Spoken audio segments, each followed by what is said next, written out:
One, two, three. Hi, Wycliffe Barrett here, and we're going to go to part 2 of the Efass tutorial. I'll see you on the other side of the trailer.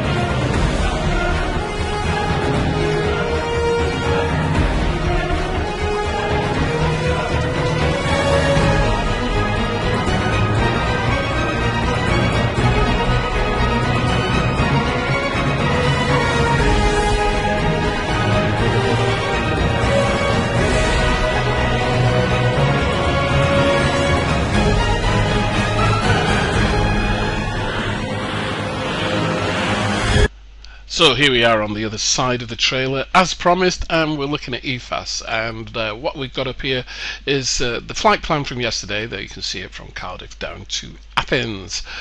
All the aircraft, of course, pulled in, as you can see, so all the little blue aircraft pulled in. What I'm going to do is I'm going to go through different aspects of Efass, and then we'll get to the fuel and payload tab as well and look at that. So once again, here we are in Efass, and we'll just go up to these tabs up at the top that I told you about. New, of course, is creating a new flight plan. Replan is replanning the flight plan that you've got here. Export, of course, you export out to your aircraft, and as you can see here, I've got my aircraft identified, the exporting routes, so to speak, not the streams, the strings that we export out to. You can print, and you can print every aspect. I just pulled up the printer here, so you can print any screen that you see. You can print out. You can create a PDF. So there we are. So you could save any screen as a PDF document for future reference and print those off if you wish. So just print it off one time PDF. You keep it as a PDF. Search. You can search aerodromes. You can search fix and navs, you can search for controllers, you can search for aircraft, and live cockpit. Now, I think I've only ever used this once, maybe twice, but we open it up here and you can see there are a number of aircraft here, and if you click on one of these, then theoretically you'll go into a live cockpit. So we'll try the Thompson aircraft here. Just wait, it's connecting. Let's see what happens. 1, 2, there we go, that's a live cockpit. So that's somebody who's flying online in Efass, and I guess they've got to be streaming for that to work. I'm not sure. I would have thought they'd have to be streaming for that to work. Anyway, so that's a live cockpit. Pretty cool, huh? Pretty cool. We won't look at anybody else, but oh, who's this? There's a Ryanair aircraft. Let's see if he's available. It doesn't appear to be. It doesn't appear to be available, so we won't worry about that too much. And I've just realized that this is the long form of the tutorial. I'd edited it down, but somehow we've got the long form in. The pilot of this aircraft is currently working in a different application than the simulator. The picture will become visible as soon as the simulator is the active window. Please wait and stay connected. No, we won't. We'll go. Let's have a look. United Foxtrot Alpha, is he there? It wouldn't appear so. Oh, he is. Yep, bad weather. He's flying in bad weather there, as you can see. Is that a little bit of green just above the glare shield? So it's pretty bad weather. Get rid of that. So that's your active cockpit. Pretty cool. Bye. There, that's gone. So procedures, we showed you procedures yesterday, didn't we? So we've got the Cardiff SIDS, yeah, and the stars into Athens. There's just quite a few there. It's a big old airport, is Athens. this is your dispatcher. I've never used this and I haven't got a clue what this is about. It's telling me that I'm not a member of a VA. Well, I am a member of 2 VAs, but maybe they're not there. So I don't worry about that. I've never used that, so why would you? Telex, of course, I told you about yesterday. You can talk to anybody in the world on WorldCom, or create your own channels as well. I've said good morning to a few people. Come to these smaller buttons, and there's a bit more detail on these. So expand is what it is. You click on that and it expands the screen, as you can see. So we've got a full screen map with very few tabs on there. Let's go back. I prefer this view. Uplinks, I haven't got a clue what this is. Never used it. Don't want to use it. Waste of time. Aircrafts. Template editor. Now this is where you create templates of your aircraft, and as you can see there are a number in there.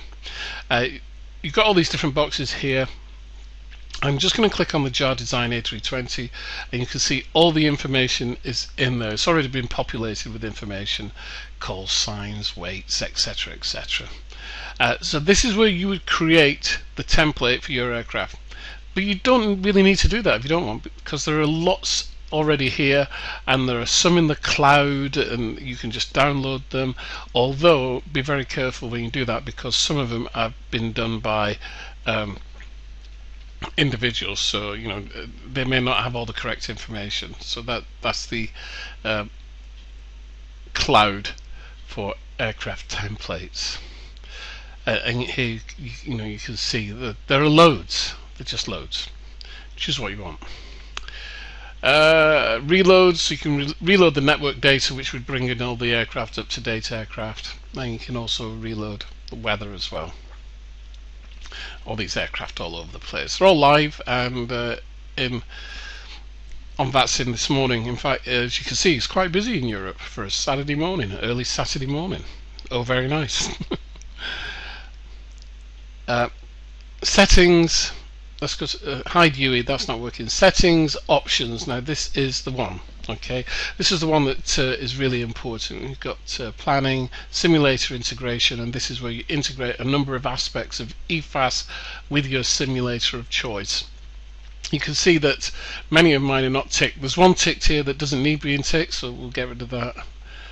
Untick that one there. And then at the bottom you've got the plugin installation wizard, which you need to ensure is plugged in. That's UIPC, and primarily with the FSX. Okay, primarily FSX. Going back to the top here on the top tab, a map. Oops. Yeah, I've said that. Okay, so map, and you can change many aspects of the map on display. I kind of left it at default. The only thing I did change, I think, was the colour of the aircraft to blue. I can't remember what they were. This is the most important tab, Ultra WX, or should we say Ultra Weather. Okay, this is the weather engine for Xplane. Xplane has its own weather engine by default, but this is a weather engine on a par with, let's say, Active Sky Next. Okay, so there are many aspects of the weather that you can change here. And when people ask for my settings, they see pictures of my, they see pictures of the weather that I've got, and they'll say, "Oh, can I have your settings?" Well, because every machine is different, the settings are subjective, and it could be one minuscule adjustment on my settings, and you could have my settings, and it wouldn't look anything like it on your machine. So I always say, when you're going to set up for what you want to look at. And if it looks good to you, then it's right. So here we've got the haze visibility. You can set the lower visibility, you can set the high visibility. That's a bit too high. I should bring that down a bit.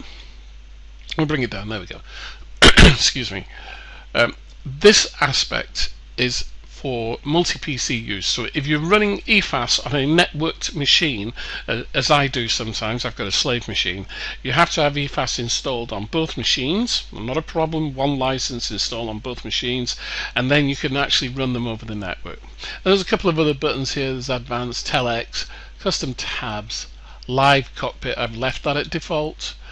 All of this is default, so I really don't mess about too much. Just coming back to Ultra Weather X here, you do need to make sure that you install the XPSM plugin. It's at the bottom there, just to the right. All this stuff here is about settings. You don't need to worry about it, default, but you do need to install that. Install XPSM plugin, and that allows Efass weather to talk to Xplane. You need to put that in. Okay, and there's just a couple of random tabs there. Close that. Okay, what should we look at now? Add information. You can add information about an airport if you want. So let's just put Cardiff in here, and I could add any information I wanted, extra information regarding Cardiff, but I don't need to because it's already there. CFMU, that is flight validation, flight plan validation. I rarely use it because the flight plans work once they're exported over, but we just click on that. Unfortunately, it hasn't been able to validate it. That is Eurocontrol, obviously, and we haven't been able to validate that flight plan. There's a couple of aspects of it not quite correct. Certain waypoints don't go through certain flight levels or something. But even though we can't validate it with the real world, the flight plan still works. So I don't worry about it. Just it's what's being used off that sim, so that's good for me. Okay, so as you can see, there's a couple of things there that don't work. FCOM, I showed you about FCOM, which is where you can put documents, etc., and pull them up, and the editor you've seen previously. And here we have some buddies, Venny's there, and Wasgob, some buddies of mine. I know they're online. Messages, there are no messages, and of course help, which takes you through a load of different things that have gone off the screen that we can't see, unfortunately, but they're help files and manuals, etc. Okay, shall we go to the important bit? I think we should. Fuel and payload. Fuel and payload. What you've got here is calculations based on the aircraft that you've asked your flight plan to be constructed on, your fuel, and it has all of your fuel. So your taxi out fuel, APU fuel, en route, continuous fuel, reserve, static, and then release fuel. And you'll notice it's in kilograms. Now I can't quite remember, but you probably can in the settings somewhere change Efass from kilograms to pounds. But even if you can't, all you have to do is if your aircraft is in pounds and you get your fuel in kilograms, all you have to do is a quick calculation, and then you can get your fuel for pounds. So don't forget, there are 2.2 pounds to every kilogram. 2.2 pounds to every kilogram. So that kilogram figure there, all you have to do is multiply by 2.2 and you get your fuel weight in pounds. So you can do that on a calculator, you can do it on the calculator on the PC, you can get a conversion table in Google, just type into Google kilograms to pounds and then type in the amount of kilograms, and that will give you your pounds. You don't need any of these fancy fuel calculators. Some people say that this is not accurate, and that in actual fact your reserve fuel will be too low. Every time I've used this, it's always put my reserve fuel on landing, my fuel on landing, at around about 2.2 tons. Okay, a lot of FCOMs will say that you should land with 6 tons of fuel. If you're with Ryanair, they'll say 1 ton of fuel. Efass gets it around about 2.2, 2.5 tons of fuel. And so far so good, touch wood. I was flying with a buddy last night and his fuel calculations had him on 1.1 ton of fuel on landing. Not an awful lot of fuel, maybe 30 to 40 minutes of flight time there, which would be okay if he was going into the hold maybe once or twice. But for me, 2.2 tons, I always calculate to around about 2.2 tons, so I'm quite happy with that. This fuel is in your flight plan, and when you export your flight plan to your aircraft, it doesn't export the fuel, so you will have to reload your aircraft. And what a lot of people forget in Xplane is that when you land with an aircraft, you land with an amount of fuel, and the next time you load up that aircraft, that amount of fuel will be remaining in your tanks. And if you forget to refuel your aircraft, there's a good chance that you will fall out of the sky long before you get to your airport.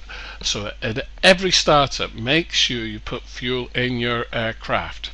And if you've been flying a Boeing, say you've been flying a Cessna 127, and you land and there's 6% fuel left in your Cessna, whilst it's a lot of fuel in a Cessna, if you load up a Boeing 747, it'll last you about 2 minutes on the APU. So always check your fuel. Alright, so there you go.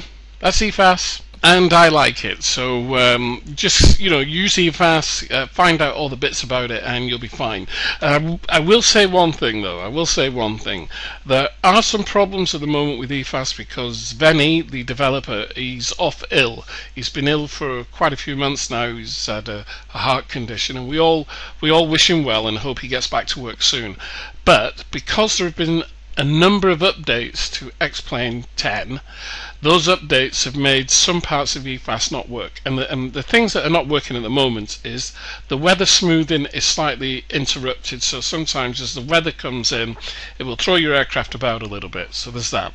The other thing is that depending on the length of flight, Efass will disconnect from the flight simulator, and the only way you can get it to reconnect is by shutting down Efass and restarting it.